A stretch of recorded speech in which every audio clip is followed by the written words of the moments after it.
Hello everyone, I hope you're enjoying this course so far. In this section, we're going to be talking about one of the most important flows of information in society, the massive, messy, coordinated effort known as democracy. While of course the most famous information flow in democracy is the vote, today I want to talk about the messier side of democracy, the complex, asynchronous, and sometimes chaotic public discourse that drives democracy, often referred to as the public square. While political conversations among society used to happen in actual public squares, these days the public square is symbolic of a host of ways in which political narratives occur. Social media, radio, television, YouTube, and even door-to-door activists facilitate a diverse set of information flows wherein the voting population comes to their own conclusions about the direction of a democratically governed community. However, a well-known trend in the recent political narrative has been a significant uptick in polarization, often accredited to algorithms looking to keep people on platforms as long as possible. This trend was under particular scrutiny in 2014 after the Sunflower Student movement in Taiwan, where a hacker community actually noticed there was something broken in the information flows around democracy. Quoting from a Wired article on the subject, quote, "Civic hackers thought that elections simply weren't enough. Two-way votes held years apart didn't allow information to flow easily from citizens to government. Likewise, not enough information flowed out of the government about what they were actually doing and why. Direct democracy doesn't work either. Referendums often split society and simply showed a government that the country was divided. Something different was needed." End quote. Against this backdrop, expert economist Glenn Weil describes how they have since addressed this problem of democratic polarization.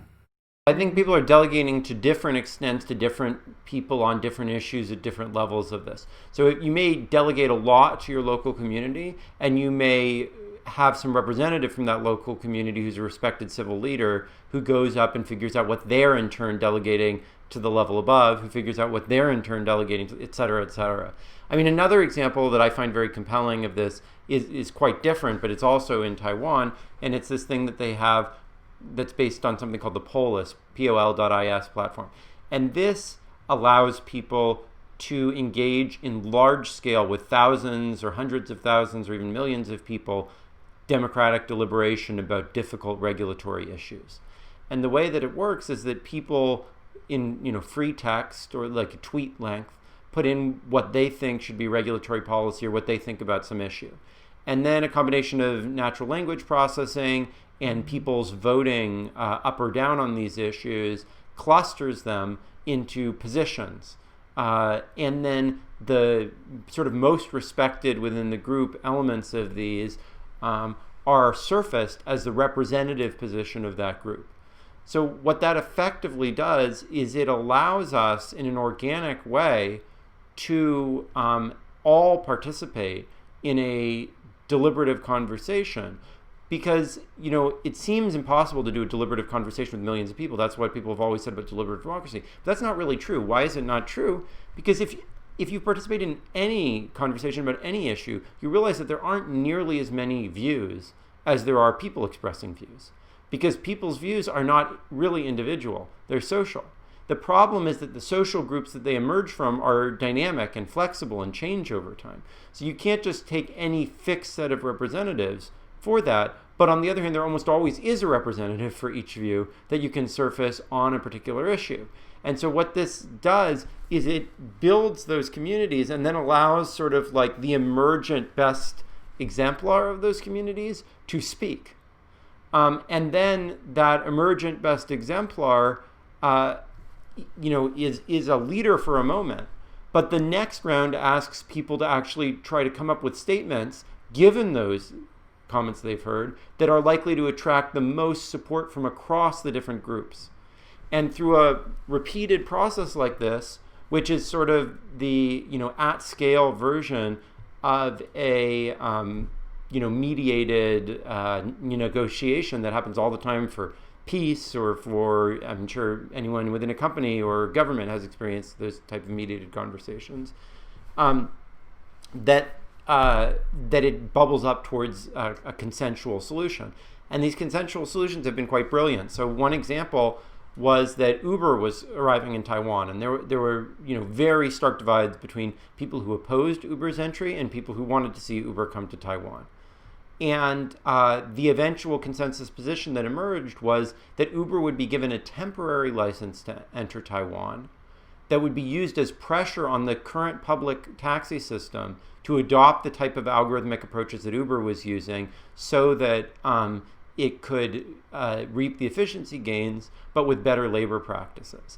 And that if after that period the public system hadn't come up to those standards, Uber would be allowed to stay. And then if it did, Uber would be barred unless it met the standards of the public system. And that ended up putting just the right pressure on both sides, that the public system did come up to that standard, and Uber was eventually excluded because it wasn't meeting the labor standards of Taiwan. As Glenn described, Polis is a community-built, nationwide application supporting the conversation of millions of users within Taiwan. And its construction isn't optimizing for engagement as its key metric, but consensus on the correct course of action.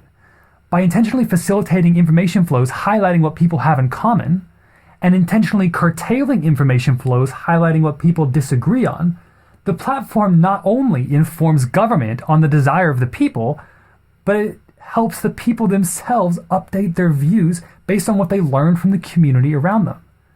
And perhaps the most encouraging aspect of this conversation is that there's nothing about social media that inherently has to divide us. All we have to do is build technology which is optimizing to bring us together, instead of optimizing for anything else. And even more encouraging, systems like this aren't just for governments. They're relevant for any kind of large group looking to facilitate democratic forces within its governance. Glenn Weil continued to talk about this. I think the future of governance of these platforms that are increasingly becoming utilities is going to have to, whether they like it or not, and really, regardless of your political perspective, involve large amounts of this, because the reality is they're making incredibly contentious decisions, and they can't even handle the flack that they're getting from every side when it comes. So the way that you deal with that kind of a flack, that kind of challenge, is not by taking any particular substantive position on any given issue, because there's just no way that you're going to be able to please everyone. It's by having a process that everyone finds legitimate, so that they turn their frustration with the platform into frustration with their, co-users or whatever. And ideally, not so much frustration if you can have a way to facilitate consensus. So it's going to become an overwhelming interest of these platforms, I think, to find ways to create an environment which doesn't put so much pressure on them. A truly inspiring story about building novel information systems for information flows that better serve society's needs. I highly encourage you to consider how such a system would play out within your own society, or if you know of any other information flows within society that could be affected using tools such as those built by GovZero and vTaiwan. See you in the next concept.